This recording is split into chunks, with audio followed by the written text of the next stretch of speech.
Merci beaucoup, Stanley, d'être avec nous cet après-midi sur CPAM 1410 à Montréal. Merci beaucoup. Et bonsoir, Guillotot. Bonsoir aux auditeurs. C'est plutôt conseiller spécial.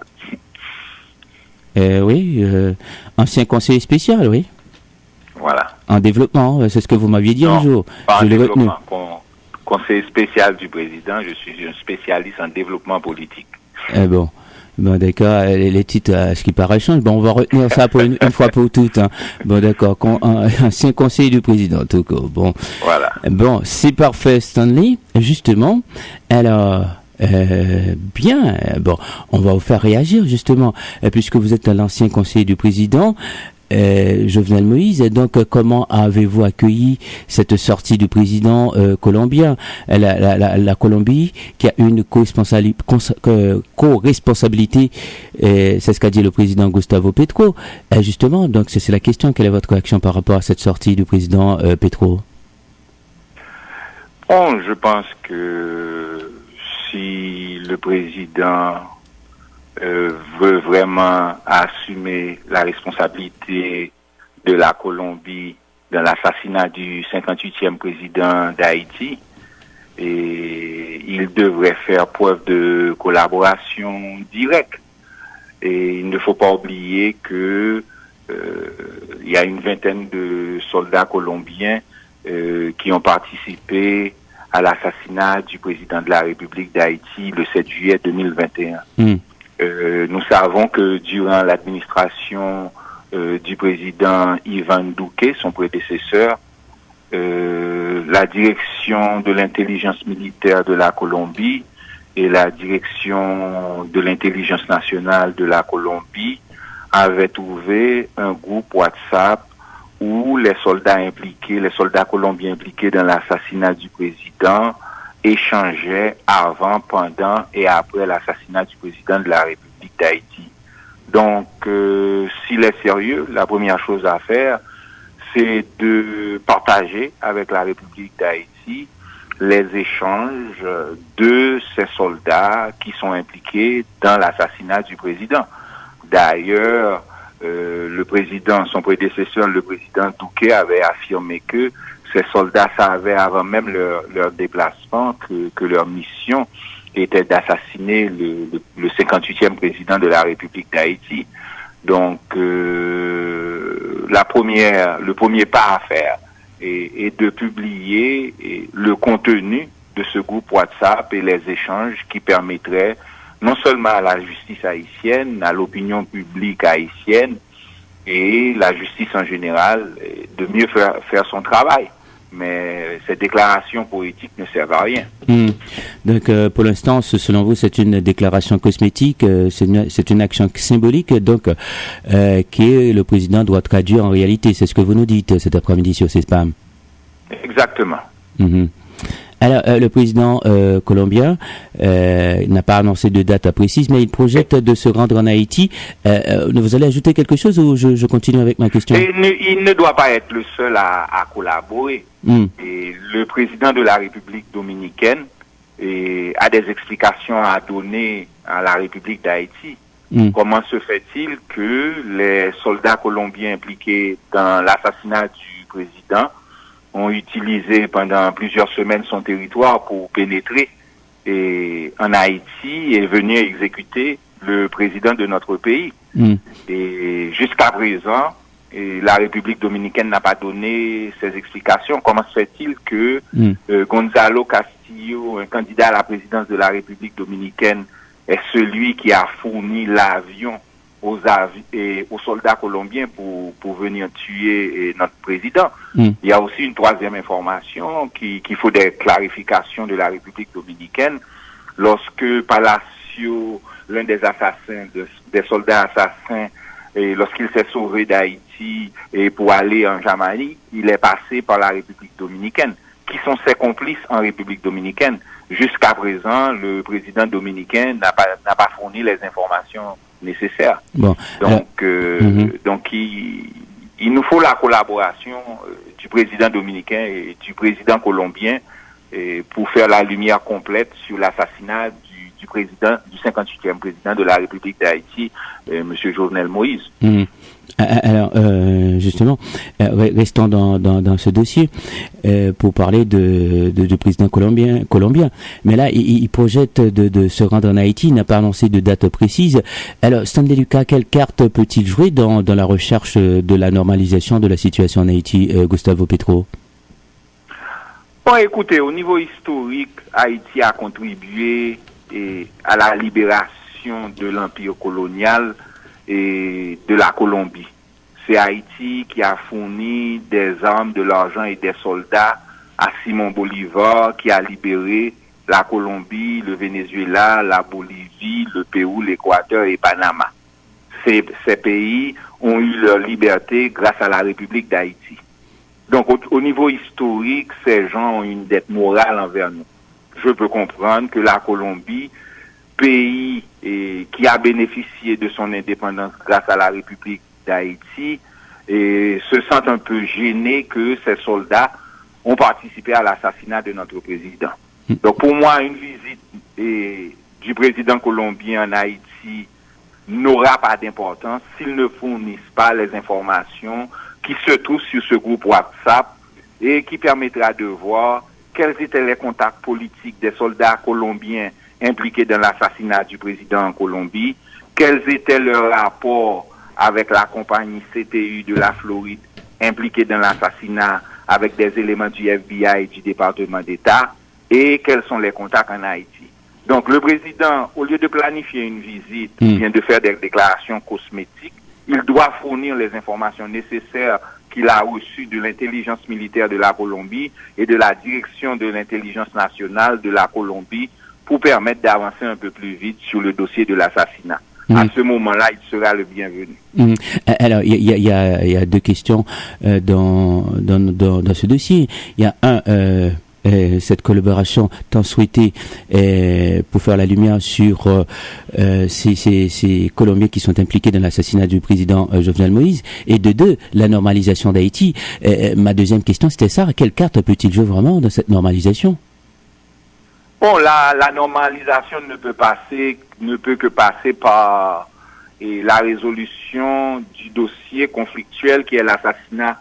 Est-ce que vous imaginez que des soldats de son pays passent par la République dominicaine pour venir assassiner le président constitutionnel de notre pays? C'est un acte de guerre. Donc, s'il veut normaliser les relations avec la République d'Haïti, la première étape est de fournir les informations pour clarifier les implications de la Colombie dans l'assassinat de notre président. Alors, vous êtes très clair. Alors, merci Stanley d'être disponible pour nous cet après-midi sur CPAM 1410 Montréal. Je le disais, il y a de cela quelques secondes sur votre radio CPAM 1410 Montréal sur la question que nous posons à l'instant à Stanley Lucas. Alors, Rodolphe Jarre, cet haïtiano-chilien, trafiquant de drogue, reconnaît devant un tribunal américain son implication dans l'assassinat du président Moïse. Comment avez-vous accueilli cette nouvelle, Stanley Lucas? Bon, c'est une mascarade qui se fait en Floride.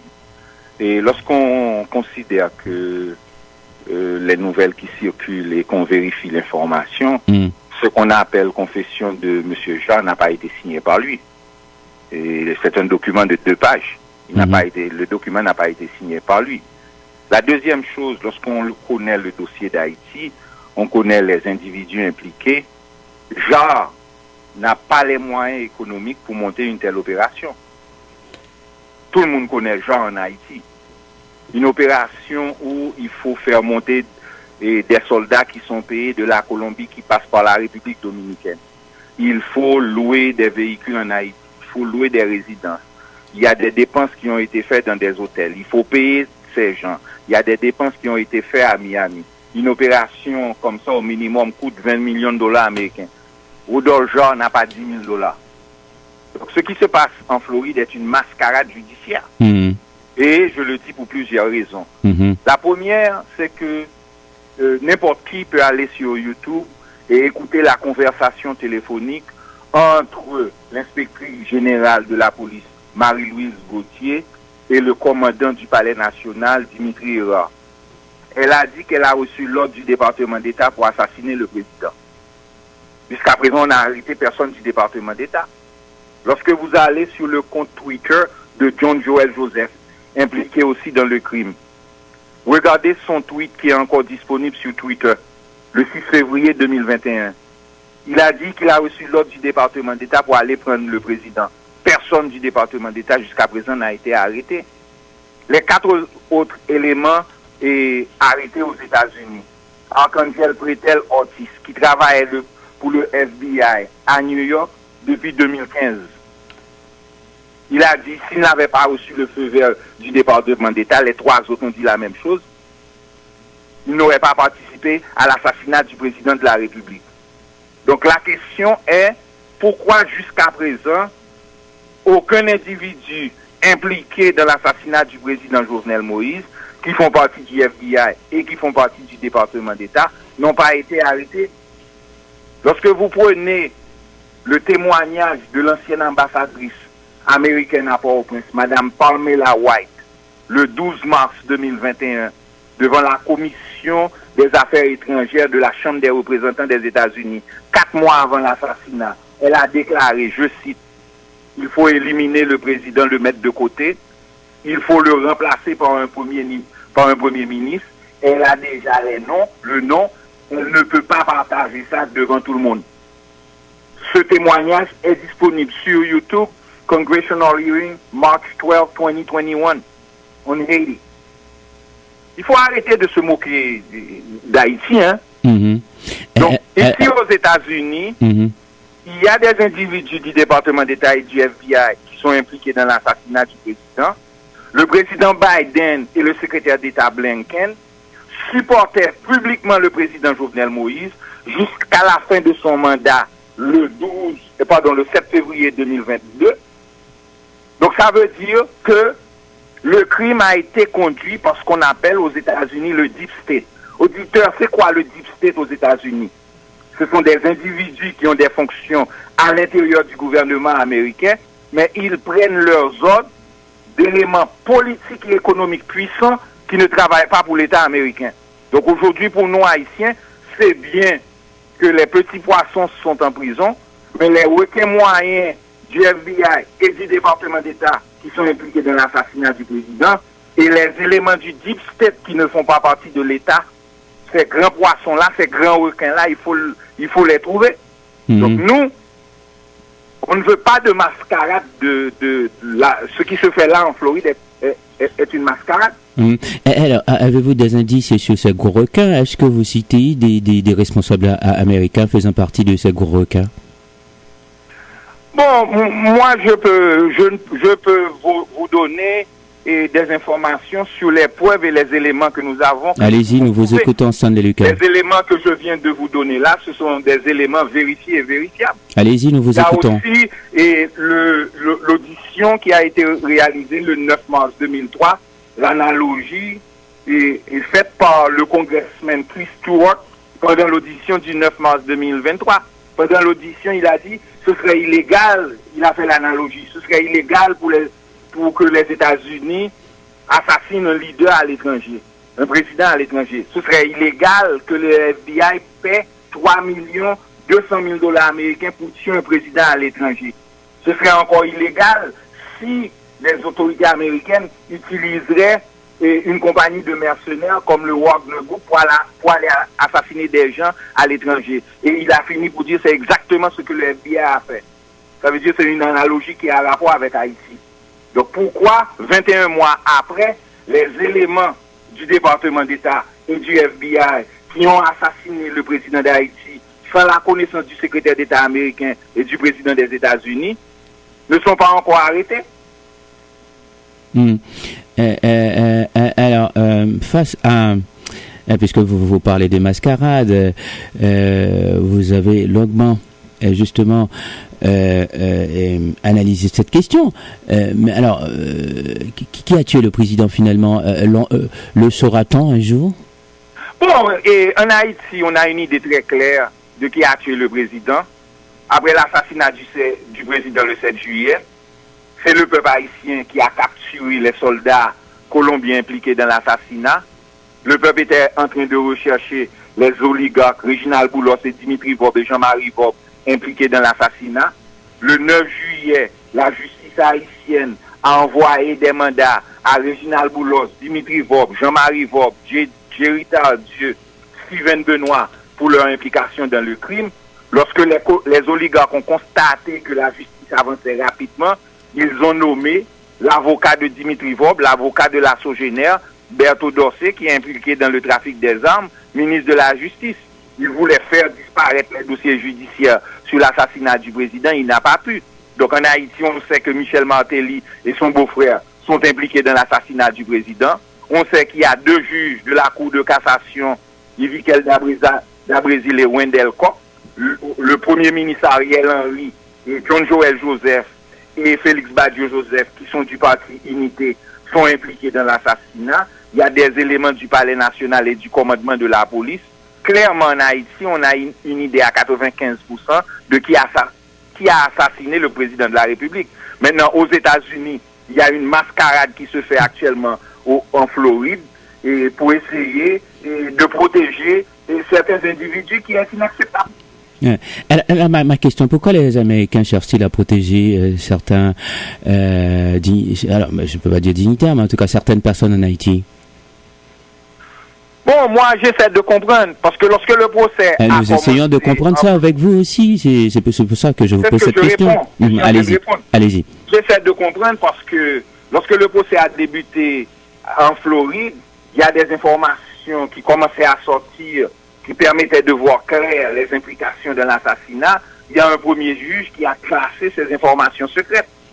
Maintenant, quand le procès a débuté, lorsque les avocats de la défense ont voulu parler, un deuxième juge a mis sous silence les avocats de la défense. Donc, ce qui se fait en Floride là est une mascarade judiciaire pour protéger des individus du département d'État et du FBI impliqués dans l'assassinat de notre président. Et moi, je suis certain aujourd'hui que le grand visionnaire, les grands auteurs intellectuels qui ont commandité l'assassinat aux États-Unis et en Haïti sont protégés. Et protégés par qui? Bon, là, il faut continuer à lutter, comme ça a été le cas pour Sankara et comme ça a été le cas pour d'autres présidents à travers le monde qui ont été assassinés. Aujourd'hui, il ne faut pas oublier dans notre histoire, les oligarques de Pétionville ont tué le père de l'indépendance, Jean-Jacques Dessalines, et étant donné qu'ils avaient pris le contrôle de la presse et des institutions de l'État à l'époque, c'était difficile d'enquêter sur l'assassinat du président, de l'empereur Dessalines, et pendant 50 ans, on ne pouvait pas parler de lui. Aujourd'hui, c'est différent. Heureusement que le peuple est sorti le 7 juillet 2021, a capturé les soldats colombiens, était à la recherche des oligarques. C'est ce qui a permis de faire le constat du juge de paix, l'enquête de 900 pages de la direction centrale judiciaire de la police nationale, et c'est ce qui a permis de faire les progrès enregistrés au cours des 21 mois, malgré les blocages institutionnels aux États-Unis et en Haïti. D'accord. Alors, j'essaye de comprendre, là, si je comprends bien, ce que vous me dites, c'est que Washington essaye de protéger, donc, les présumés assassins du président Jovenel Moïse. En clair, c'est ce que vous dites. Moi, je dis que la mascarade judiciaire qui a lieu en Floride, où 2 juges ont essayé de classifier des informations qui pourraient jeter la lumière sur les implications dans l'assassinat du président, et ce n'est pas normal, c'est une mascarade judiciaire qu'il y a en Floride. Donc, nous, on apporte les précisions en fonction des informations disponibles, on ne spécule pas. D'accord, merci beaucoup Stanley pour votre intervention sur ces dossiers, le dossier du président Jovenel Moïse. Alors regardons la situation en Haïti, on parlait de normalisation et là vous nous dites que avant qu'il intervienne dans le dossier haïtien pour apporter son support, son soutien dans la crise en Haïti, le président Petro doit tout simplement faire des clarifications. Ça on comprend. Alors regardons le Salvador aussi qui veut apporter son aide en Haïti. Haïti Insécurité, le Salvador annonce l'ouverture d'un bureau en Haïti. Question simple, Stanley Lucas, que peut faire le Salvador en Haïti? En général, quand il y a des gangs dans un pays, vous savez, je suis un spécialiste en développement politique et je travaille en Amérique latine et dans la Caraïbe, en Afghanistan, au Moyen-Orient et j'ai fait aussi l'Afrique. En général, quand il y a des problèmes de sécurité dans un pays et les gangs jouent un rôle important ou des organisations terroristes jouent un rôle important dans l'insécurité, la première étape pour établir la sécurité, il faut un gouvernement qui n'est pas impliqué dans les gangs. Aujourd'hui, le Premier ministre Ariel Henry est impliqué dans les gangs et dans l'assassinat du président. Le ministre de la Justice est impliqué dans le trafic des armes et les gangs. Le ministre de l'Intérieur est impliqué dans les gangs. Le ministre de la Défense est impliqué dans les gangs. Le secrétaire général du Palais national est impliqué dans les gangs. Donc, si nous voulons rétablir la sécurité en Haïti, la première étape, conformément à l'article 149 de la Constitution, il faut trouver un nouveau Premier ministre et un gouvernement qui n'a aucune implication dans les gangs. Maintenant, une fois ce gouvernement en place, nous devons mettre en place ce qu'on appelle une stratégie intégrée. La stratégie intégrée devra inclure le Conseil supérieur de la police nationale, le ministère de la Justice avec le commandement de la police qui est sous sa tutelle et les 18 juridictions des commissaires du gouvernement et substituts du gouvernement, le ministère de l'Intérieur et les services d'intelligence du ministère de l'Intérieur et les collectivités territoriales, ça veut dire les délégués, les vice-délégués, les maires et les CASEC doivent être impliqués dans la lutte contre les gangs, et le ministère de la Défense et le commandement de l'armée. Maintenant, lorsque nous avons cette stratégie intégrée pour lutter contre les gangs, nous devons constituer une unité spéciale de 4000 hommes formée de 1000 soldats et de 3000 policiers qui doivent recevoir un entraînement spécial pour savoir comment effectivement lutter contre les gangs. Dans ce contexte, et le Salvador qui mène un combat effectif contre les gangs, j'ai eu des discussions assez avancées avec le vice-président du Salvador, l'honorable Félix Ouloa, je les connais très bien, parce que nous avons travaillé ensemble dans le passé sur certains dossiers. Donc, dans le cadre de cette unité spéciale, il nous faut deux choses de la communauté internationale. L'assistance technique pour les former, et la deuxième chose, il nous faut du matériel militaire. Nous avons besoin de 2 hélicoptères de combat, nous avons besoin d'un drone, nous avons besoin à peu près de 300 mitraillettes 50, les mitraillettes 50 qui sont portables. Nous avons besoin d'à peu près de 500 RPGs. Nous avons besoin de 15 chars d'assaut. Nous avons besoin de ces mitraillettes spéciaux qui peuvent percer le béton et les blocs avec viseur spécial. Nous avons besoin de ces lunettes infrarouges qui permettraient à nos policiers et nos soldats la nuit de voir comme dans la journée. Et il y a un ensemble d'équipements militaires que nous avons besoin. Donc dans ce contexte-là, le Salvador et certains pays amis, et depuis 21 mois, et qui parlent sans agir, ils pourraient nous aider. Mais il y a d'autres éléments aussi qui pourraient contribuer à la lutte contre l'insécurité, qui nous permettraient de casser les gangs en moins de 4 mois. Après, il faudrait refondre le pouvoir judiciaire. Le pouvoir actuel qui collabore avec les gangs a fait des nominations dans le Conseil supérieur du pouvoir judiciaire, dans la Cour de cassation, au tribunal de première instance et certains juges. Il faut révoquer tous ces gens et mettre des gens propres qui ne sont pas impliqués dans les gangs. Il faut qu'un décret déclarant l'état d'urgence soit pris. Il faudrait faire venir la Croix-Rouge internationale pour s'assurer quand les opérations commencent, il n'y a pas de violation des droits humains. C'est effectivement les gangs que nous sommes en train de détruire. Il faut un ciblage opérationnel. Dans le ciblage opérationnel, il y a 2 niveaux. Il y a le leadership des gangs et les gangs eux-mêmes. Dans le leadership, il y a 3 anciens présidents à arrêter, Aristide, Martelly, Privert, qui sont impliqués dans les gangs. Il y a les oligarques de Pétionville impliqués dans les gangs qu'il faudra arrêter. Réginald Boulos, Dimitri Vorbe, Jean-Marie Vorbe, Édouard Bossan, etc. Il y a des anciens parlementaires impliqués dans les gangs et des leaders politiques impliqués dans les gangs, comme ça a été fait au Salvador. Au Salvador, on a arrêté 3 des 4 anciens présidents. Il y a un qui s'est sauvé au Nicaragua. Les politiciens de droite qui étaient dans l'ARENA et politiciens de gauche qui étaient dans le FMLN impliqués dans les gangs et les juges impliqués dans les gangs ont été arrêtés. Et l'élément le plus important, c'est que c'est l'application de la résolution 2653 des Nations Unies, et qui parle de sanctions pour tous ceux impliqués dans le trafic des armes vers Haïti. On doit appliquer la résolution 2653 contre toutes les personnes en Floride qui envoient des armes et des balles en Haïti. 90% des armes qui vont trouver les gangs en Haïti sortent de la Floride.